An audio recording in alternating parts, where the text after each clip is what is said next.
Hey everybody, and welcome to Metallicast Live. I am your host and fellow Metallica fan. My name is Brandon, and I am so excited for this live stream.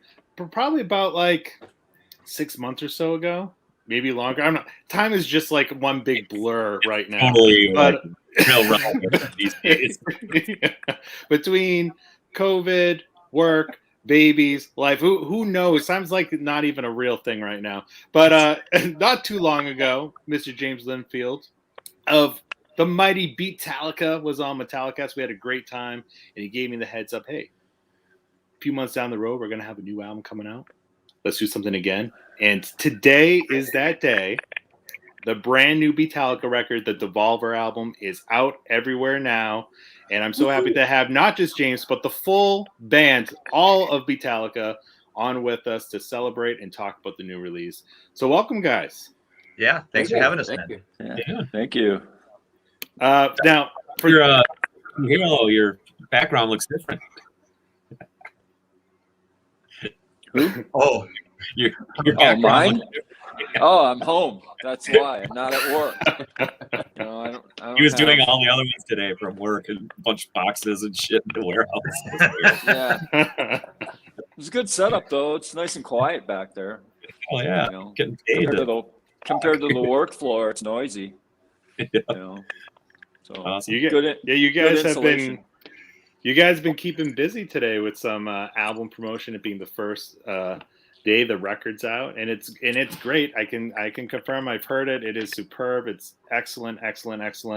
So let's jump into it.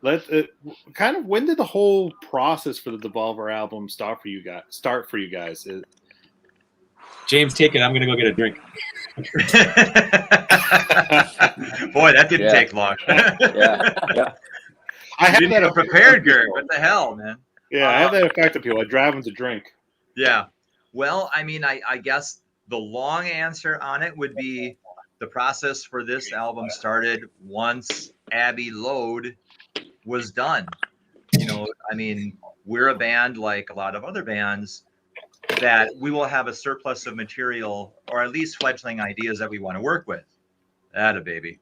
There you Nice. go. Oh, we got the Yeah. good stuff going on over there. Good job. Way to celebrate. Yeah. Gotcha. But yeah, so I mean, so we feel like it's been a long time, but then also coupled with COVID, all of us having personal things that kind of go, whether they be bad or good or neutral or whatever, that all takes time. Like how you're saying, you know, life, COVID, kids, et cetera, et cetera, et cetera. So I feel like it's like we've been working on this album for a lot longer than what we actually have, you know, but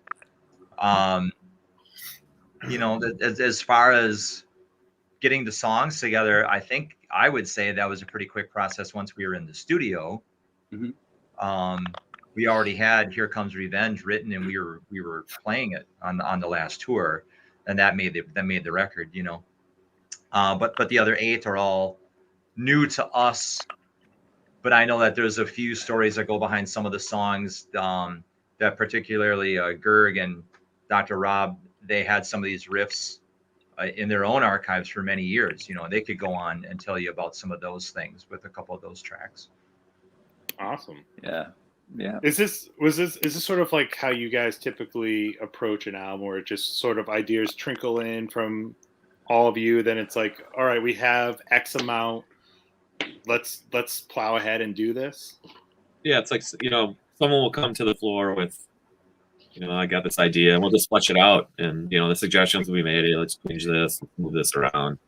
Right. You know, and for this, we're very well rehearsed going into the studio, which is obviously always optimum. So by the time we got in there, it went really relatively quick, you know. Yeah. But yeah, the process, it was just, you know, months and months of just jamming the tunes out, you know, and doing rough recordings, you know, hey, we should change this, do that, you know. Mhm. And this one was more, it came about organically, the style of this album, which is different than all the others, where we're not we're not like doing the Beatles thing so much, you know, as far as riffs and lyrics and all that, melodies and shit. It's more of Beatles, some Beatles production sensibilities, which I'm a fan of. I always wanted that in these records because that's a huge part of the Beatles. For instance, on this album, we have strings, violin, piano, sitars, you know, just stuff that didn't exist on any of the other records, nor really exist in the metal scene at all as well. You know, Claviers, yeah, claves fiber and slap. feel percussion stuff, and so it's kind of a breakaway from us. It's more of an original, our original music than it is of any other album that we've done.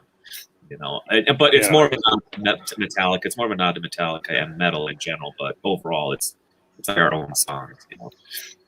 Yeah, when I was listening to it earlier this week, that was my big takeaway. I was like, oh, this is like chock filled with really original music, but all still sounding like a perfect mashup between the two bands, just done without necessarily, like you were saying, drawing directly from like a Beatles song or, and even past, you know, where it's like, yeah, of course, this Beatles song. You know, so. And James, you mentioned the song "Here Comes Revenge," which is probably the only song that really stood out to me as like kind of drawing from kind of two specific songs from both bands, where you have obviously "Here Comes Revenge" by Metallica mixed with "Here Comes the Sun," which I thought was brilliant because it seems so obvious on paper, but like I would never have thought of combining those two. I mean, when it comes down to this record and even past records, and we've said this for years, the more you are a fan of both bands, you're going to find the Easter eggs that lie within each of the songs. Every one of these songs on this record has some sort of nod to both camps, as well as our own camp. Yeah. You know, are we directly lifting a lot of riffs? No.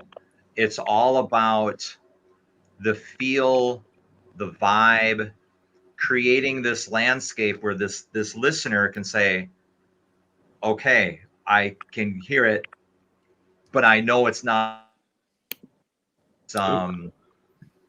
it's going to be one of those things. It's almost like an auditory hallucination, you know? Right.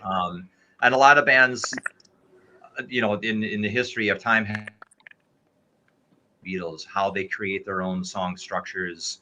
What one band I would say about the Metallica thing, do you know who the band Orbit Culture is? Their new band, they're from Scandinavia. I think they're from Sweden. Go listen to Orbit Culture, and you're going to be like, oh my God, if James Lenfield ever kicked the bucket, this guy needs to sing in Beatallica because he'd be perfect. He'd be perfect for this band. You know? Yeah, it's not right. So should I just remove James from the stream, guys? Is that what we're all agreeing on? Do you have his number? All of a sudden the Orbit guy is right. I know, but it's like I can hear this in other bands. The way that they're nodding to this, either vocally or with stacked vocal harmonies, stacked instrumental harmonies. That's the idea behind this record. We have original stuff in the record. Yeah, you're damn right we do. But there's always going to be these sensibility nods to both of the parent camps. They're just not going to be a direct lift. Sure. You know, the only thing that we're directly lifting is our own ideas. Right. Yeah. Well, and I think, when you look at the specific songs on the record, Numberine was one that really stood out to me, that really captures exactly what you guys are talking about, where you guys somehow managed to take, when you look at the Beatles songs that have the sitar in it and are just sort of like those kind of trippy, jammy songs that they've come up with some time to time, whether it's like kind of a Norwegian Wood or this or that. You kind of take that sensibility and capture it in sort of a ballad that Metallica could have written structurally, and the two are working perfectly together. And it's like, all right, we have James kind of like you even got like the James Hetfield's croon down, that style of crooning That's down a the little idea behind bit, that and then song. and Right. it's just so wonderfully done because I was like, this is. And to me, from what you guys are saying, that perfectly captures like exactly what you guys are speaking of and kind of captures the overall tone of this album. Even though it's actually one of the mellower songs on the record, it takes all that Beatles influence and all that Metallica influence and mixes it together in something that's truly original. Well, I mean, we've talked about this song throughout the day, and I know that Jimmy wasn't here when we had some of these conversations, but when that song was being written, Be on My Couch on some cold February evening earlier this year, and I brought it in, and I remember going to rehearse or whatever, and Jimmy and I were kind of running through it. Gerg was handling some stuff in the control room, and I mean, Jimmy, you can get more into this, but when you started coming up with what is now the essential push and sway and beat of that song and how much that changed the original landscape of that song. I mean, how Well, I think how do originally you feel about it? that was one where you were thinking that there wasn't even going to be any drums. It was just more of a acoustic guitars, kind of layered throughout it, maybe some loose percussion or something. But I think just how it came together, I was hearing some different things, nodding to different artists and songs that I like, I think it came together pretty easy. Yeah, once you started laying down that beat, it totally took the song in a different direction. Yeah. To one that, considering the reaction early on the record, that song is getting so good move, I guess, on our part, Yeah. And another one that really stood out to me on the record was the second track, Play Me Overdrive Guitar. And I was thinking, you reference Whiskey in the Jar in that song. Is that one I was trying to think of another time where you guys had sort of referenced a song that Metallica had covered. Was that one of the first? Well, we did that on Run for Your Life. Like to play. Yeah. For that Fred fan. Yeah. Yeah, there's a couple. Go ahead. There's a couple.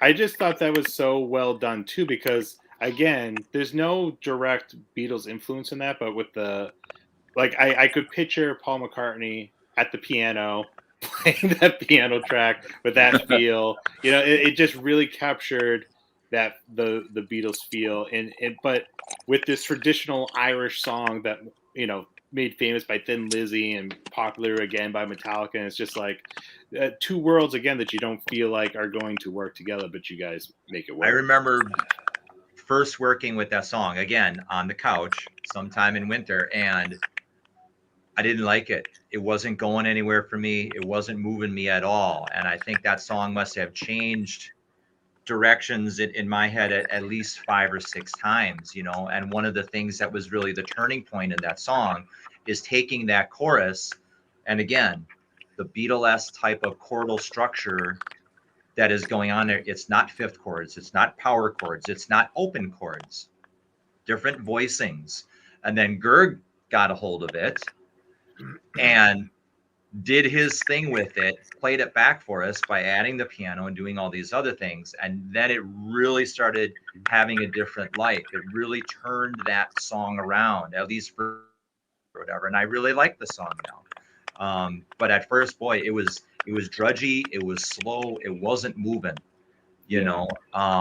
So this is a great example of just having other people in the band that actually know how to compose songs and how to work with songs that are there and find that thing that isn't working and taking it in another direction. Because that's one of my favorite songs on the record, really, to be honest with you. And it's something that's a little bit different than what we've done in the past. So I think it's almost like crossing over to pop, pop rock. Totally is. Totally is. But there's a bass solo. Well done, I think. Right. And thank God for public domain. Yeah. So, and another one similar to that is the BHHC, which Dr. Robert wrote, many years ago. And that was originally, you know, in his mind, he was thinking there's vocals or whatever. It turned into an instrumental. And then I've had the idea since I've joined the band, because I'm Gerg 3. So there's more guitar players behind me that have been in this band, and I always thought it'd be super cool to have every single player that's ever been in the band solo on a song. And we actually I had that idea on a different song that's not on this album, but we'll be releasing as a single that didn't make it to the full length. And I had the idea to do it on that song, but it would have just been like this solo section, a long solo section, and all these guys wanking, you know. Whereas when I heard Robert's tune, I was like, wait a second, like each section works out. The different sections work out to the number of players that have been in the band. It's uncanny. You know, so it was like, fuck, there it is. Let's do. And I asked him, you know, would you be cool with this? You know, and he's like, well, let's hear it. And it turned out great. I mean, you have every single guitar player that's played with Beatallica, and Cliff McCartney plays solo on that track. And it really, like, wow, okay, there it is. You know. Yeah. I mean, the track on itself didn't need that. It could just be the track on itself and it'd stand up, but this took it to another level of not only just a really cool tune, but the major Easter egg for the longtime fans, where it's like, holy shit, you know, Kirk, the guy who created the band, is soloing for the first time in 20 years on a record, you know, with us. And incredible. Yeah. That's right. Yep. It's almost like a tribute to Beatallica. Yeah. Is that what the acronym stands for? It's some kind of tribute to Beatallica. Don't tell him. I'm not going to tell him. But yeah, Jimmy, we said earlier we got to try and have a game. Whoever can come up with the most funny or creative or clever definition of what BCHC stands for. All right. I think we have a good T-shirt idea with that. BCHC question mark. Or what the fuck? And the logo, you know, have that behind. I was very curious what it stood for, but I'll let the mystery remain. You'll have to pump the doctor full of shots through the shows, you know. Yeah. Get it on your own. Get me a few shots and all right, doctor, have another drink. Drink up. I'll let it loose. Cheers. So that's, you know, kind of the gist of this whole album. Like I was saying before, it came about pretty organically, where in the past, you know, a lot of songs were almost completely formed when they were presented to, you know, whoever wrote the song. Here's the song, and then you just learned it. You know, where these went through the cheese grater, you know, of our Wisconsin metal. Is there a song for each of you that is like, what's the song that's the highlight on the album for each of you? It's like I've had this earlier today. For me, because I produced the record, I'm probably, out of all of the guys, you know, I've heard it 6 billion times, every single note, you know, and to me, they're all, I just, you know, one day it'll be this tune, the next day it'll be that. So to me, I can't pick that, you know. And it's funny, earlier today I was mentioning our video guy, Harold Weber, was texting us last night, you know, I got an advanced copy. He's listening. Oh my God, this is my favorite song. And then like a half hour later, he texts us back. No, this is my favorite song. And he just went through, you know, like naming all the damn songs in the fucking album. Yeah. With each glass of Cabernet, his opinion changed.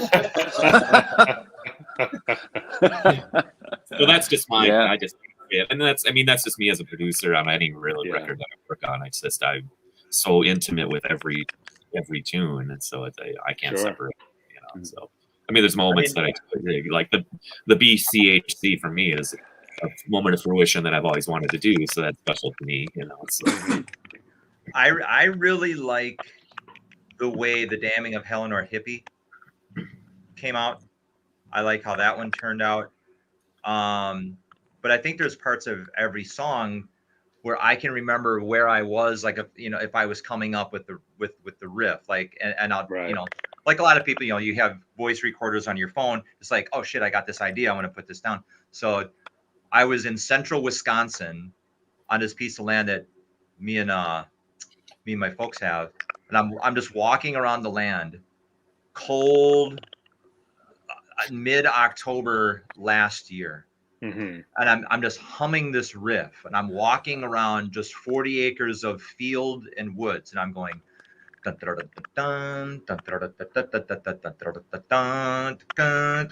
I'm humming this into my phone. That became the song Devolver.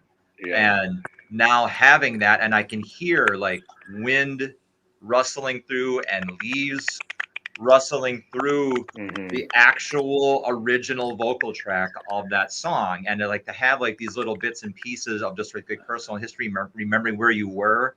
I think that's super cool, so when I think of like the songs on the record, whether I'm sitting on a couch or walking around and taking a hike, that's where I kind of get off. So that's where it's hard for me to say what is my favorite track, because they all have some sort of personal history to me. But Sure.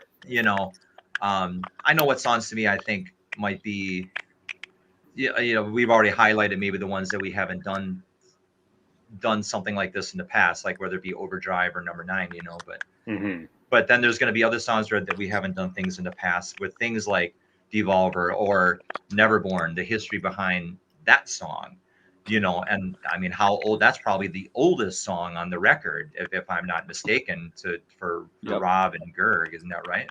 Yeah. It had to been like right around 87. 87, 86. I wrote that. The original title is Evil Dead. I wrote that. Is a song about the first Evil Dead movie. So Yeah. I meant to play that recording of these guys because Mhm. Neverborn Slayer. So I wrote it. Then Doctor put drums and bass on it, and so Yeah, that nice. song's with me for decades. And Yeah. then it found its home. That song's actually one of my favorite ones. How Yeah. it came out and just the vibe of it, everything. Neverborn. I kept the drums pretty true to what was originally recorded. With my own style on it, but pretty well right to it. It's got a good punk vibe to it. Number 9 is also cool. It's got a very different feel of a song, but it's For which one? Number 9. Sure. That's the thing with this is my first album recording with Beatallica, but all the songs from the previous albums, from this one, they're all fun. When I listen through all these tracks, there's not one that I'm like, well, I don't like this one. They're all fun in their own different way. Yeah, exactly. Yeah. Right. For me, it's great. It's and to have Jimmy and Robert. This is their first record with us, full length record. Yeah. But, Jimmy's been with us for a while now. We did the Abbey Load tour, like awesome. I'm so happy that these guys, we got these guys because they're fucking killer rhythm section, and they're on the full length record. So Awesome. Yeah. And that everyone has been included in the song composition, Mm-hmm. and that that everyone should have a voice in that, and everyone is welcome to have a voice. That's very, very, very important, to do. Right. Yeah. I really love the album cover, which is just a great homage to the Black Album, and it has this like badass design of, is it a vulture type creature? It seems like something like James Hetfield would have like wings, kind of little drawing of, and it has that green apple as like the reference to I'm assuming because the apple reference to the Beatles, and I don't even know what you mean.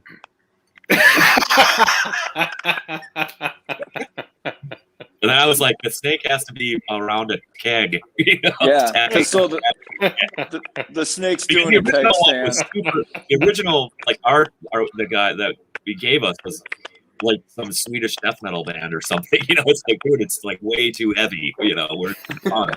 It was awesome. But I'm like, you gotta have some serious fucking thing in it, and the Beatles thing and the Metallica thing. It's just, and then this is what eventually evolved to. It's awesome. Yeah, the guy who did the art is a guy named Matt Wells.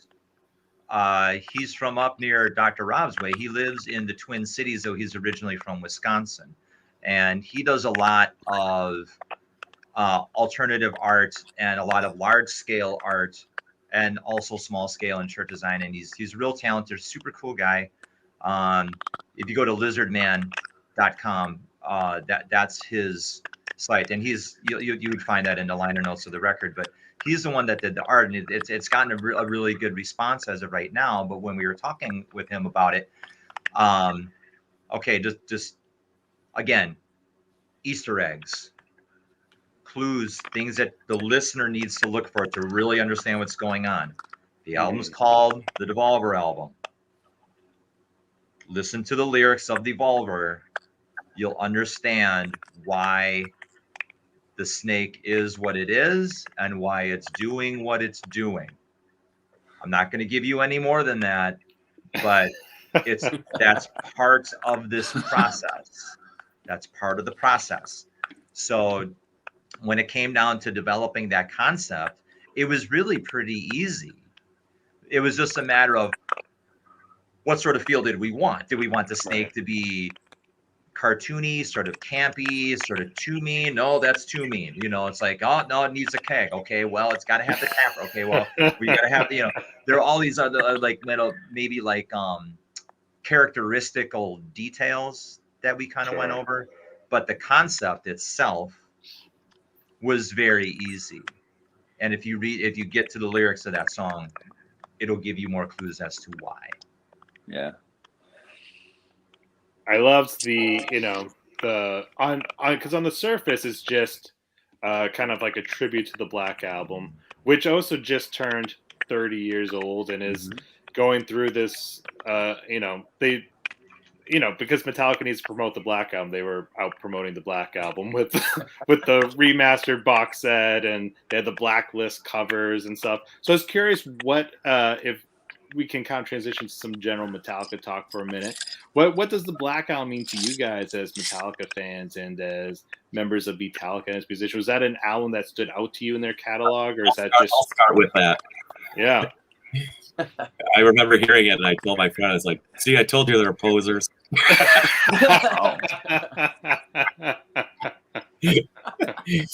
Because it's just like, the ballad. I'm like, oh, come on. Yeah.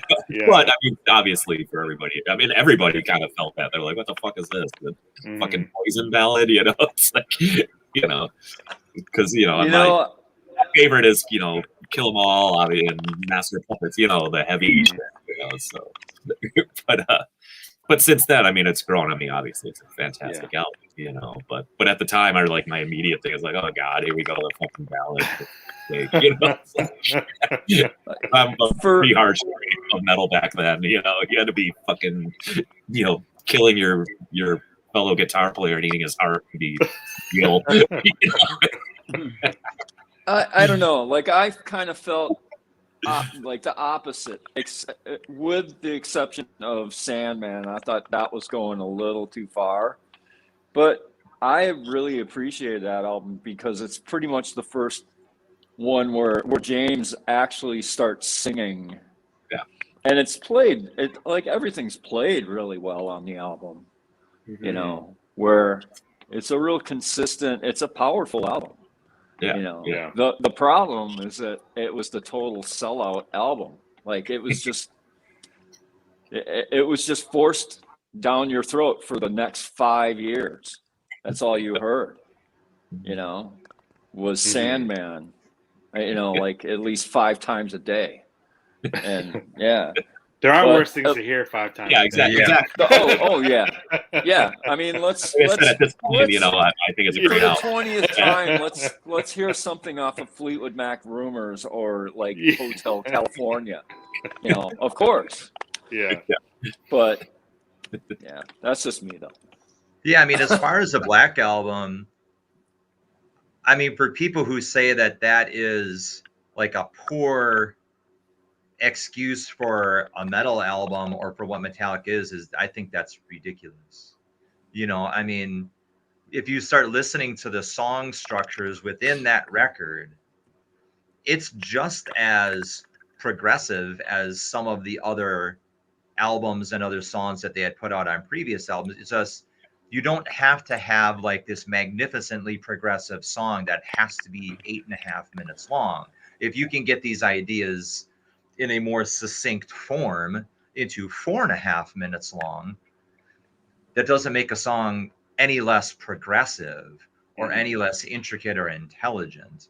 You know, I mean, there's a lot of bands that I was listening to in the 80s that, like, man, if these guys had better production and more money that could spend more time on it, what would people say about them? Would they say like, they sound too slick. I'm not really that much into this Destruction album, you know, or this early Sodom album or something like that, you know, or for that matter, all that early black metal stuff, you know, all the old Emperor Dimmu Borgir, you know, Marduk, all that stuff like that. You know, it's like now all of a sudden it's like bands get successful, they get money, now all of a sudden it's their fault, you know. And I mean that's just not true. You know, so you know, listeners can say what they want about the Black Album and have it be like too soft or too this or too that. I think it's just, you know, bands progress, you know, bands try different things. Bands write something like Number 9. Yeah. You know, bands put piano into that guitar, you know, guitar section in the chorus. Mix it up, you know. You know, so which I don't want to hear jack shit about any other one saying it's like, oh, that's lame. Which I'm realizing too how much of a dummy I am, because I read Number 9 on my, like, as numberine. I heard that. You gotta start calling it that. That's awesome. So that's just my dumbass. So anyways, wait for that single to come out. One of the songs that didn't make the record. Just hold that in your head. Okay. As far as what might be coming out later. Okay. Hey guys, I'm gonna do a couple shout outs because I get back to this session that I'm doing at Beatallica Central, my studio, Hamtone Audio in Milwaukee.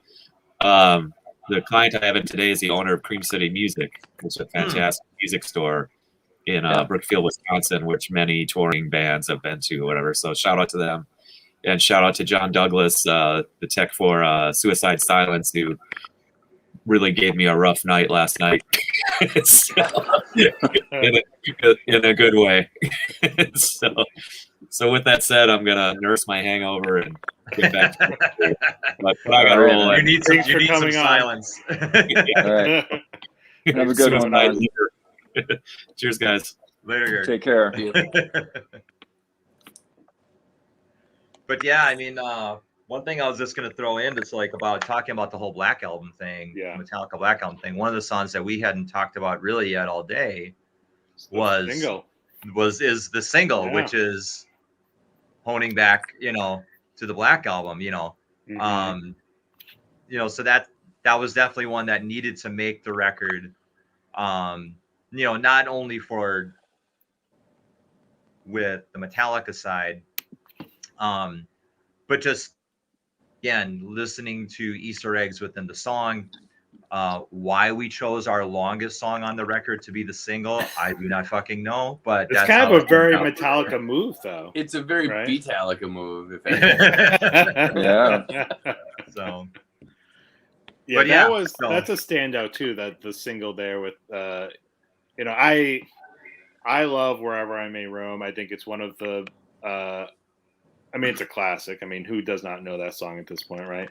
But putting your own spin on it too, I just thought it was really well structured. So how did that come about? Because I was trying to think to myself, I was like, is there a Metallica song that has like a Beatles influence? And that's like the only one I can kind of think of, just because of the sitar like crossover.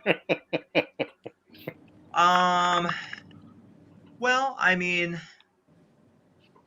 I think if you listen to the song "Nothing Else Matters," sure, you know, you could listen to that a little bit of Yesterday, or like "Long and Winding Road," like the whole like, you know, the big production symphonic sort of thing on that song and those two songs, you know. That's the first thing that pops into my head. But Sure. Yeah, that makes sense. I can hear both. Is there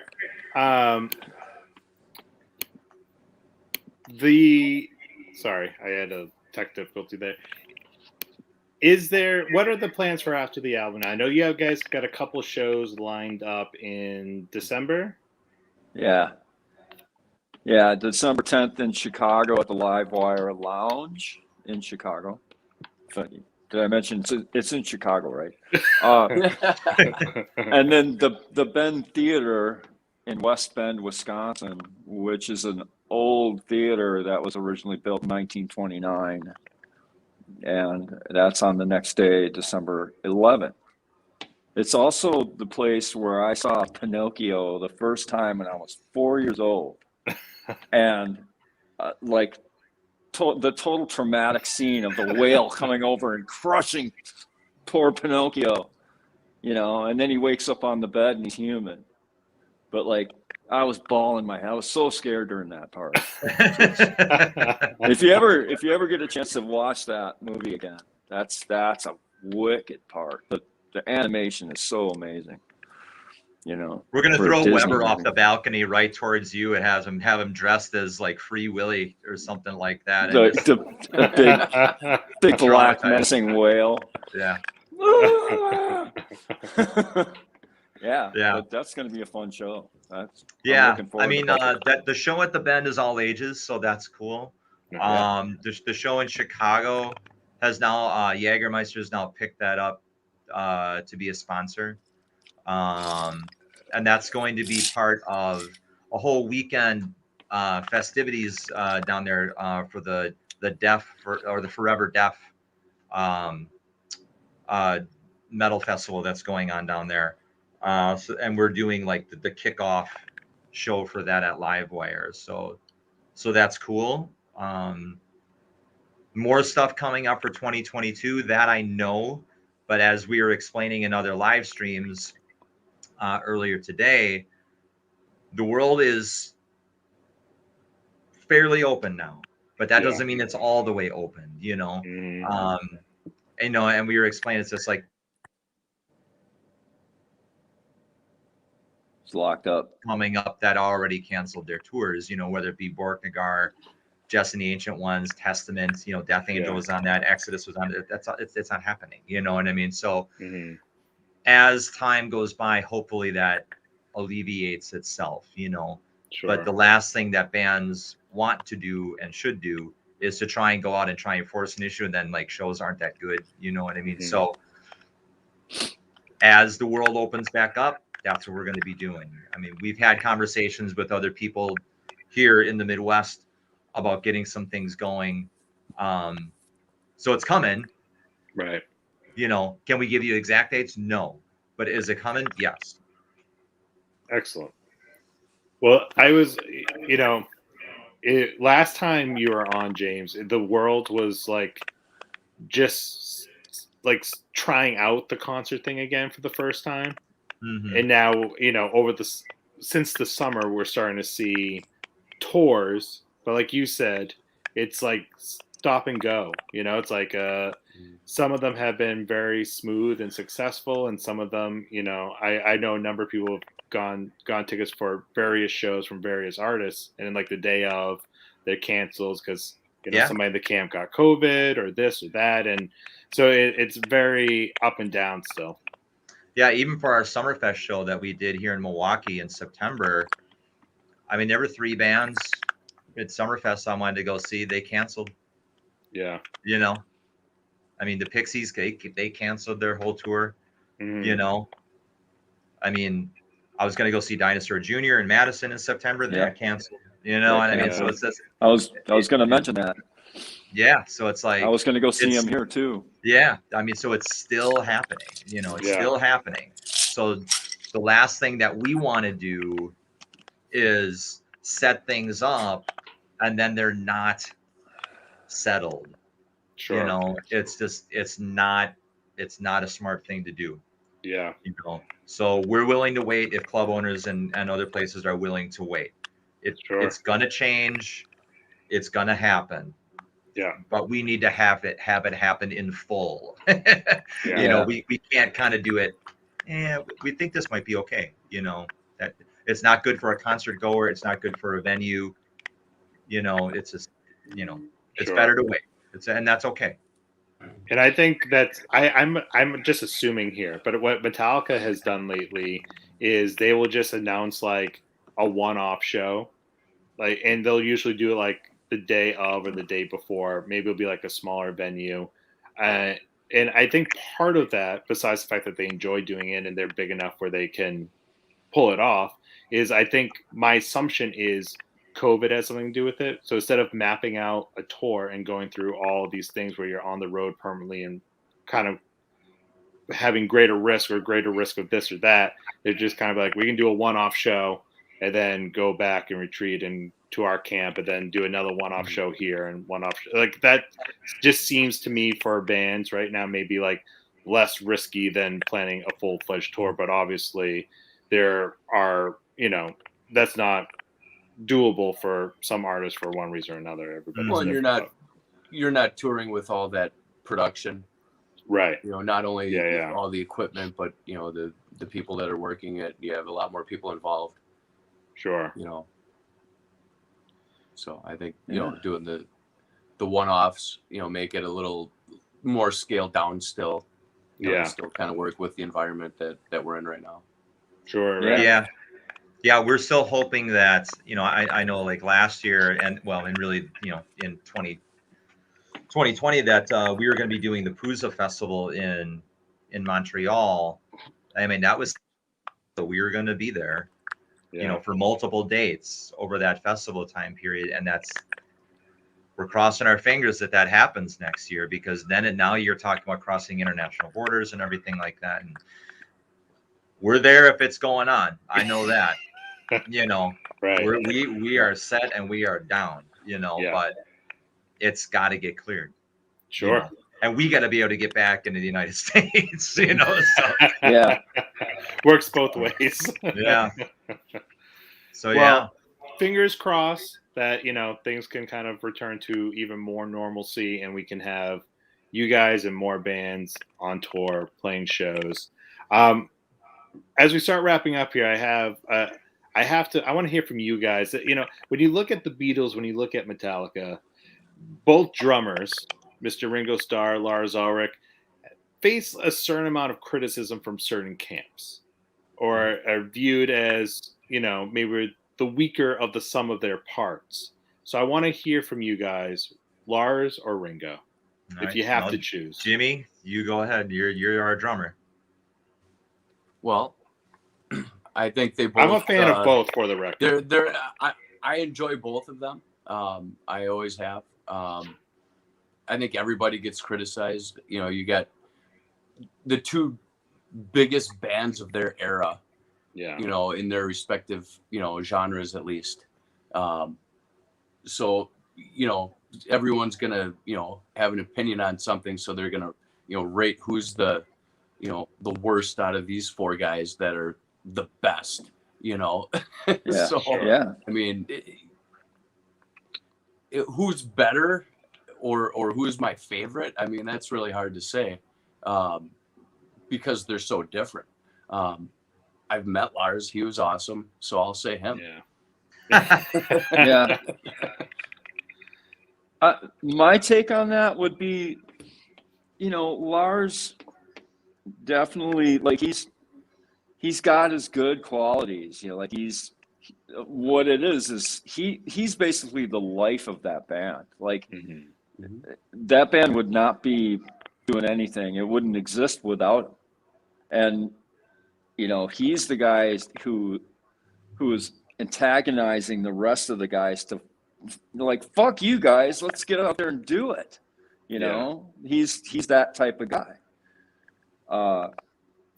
And like Ringo, I don't know, he to me just seemed like, the picture of humbleness. And he was a sweet dude, and Ringo Starr is a Ringo Starr type drummer. You know, there's no one that plays like him. Just as much as like you could say that about Keith Moon. Right. You know, I'm the best Keith Moon type drummer there is. You know, says Keith Moon. And I kind of feel the same way about Lars because, you know, Yeah. I mean, Ringo. Yeah, I'm kind of with Jimmy on it. I like them both. Yeah. You know, equally, but for different reasons. Yeah. You know. Yeah. I was just like, I'm playing with a Big Four tribute band kind of thing called Thrasher. And I had to relearn a whole mess of Metallica. And we're doing Disposable Heroes. And it's great. And there's that big, huge, sloppy ass fucking drum fill at the end of Disposable Heroes. It's just, he's just like totally falling over himself that whole way. Like he's losing the tempo and it's just like somersaulting. And then it's like, you know, and it's, I love it. It's I great. think it's awesome, but it's just like, they actually kept that take, but like, yeah, but I mean, it works.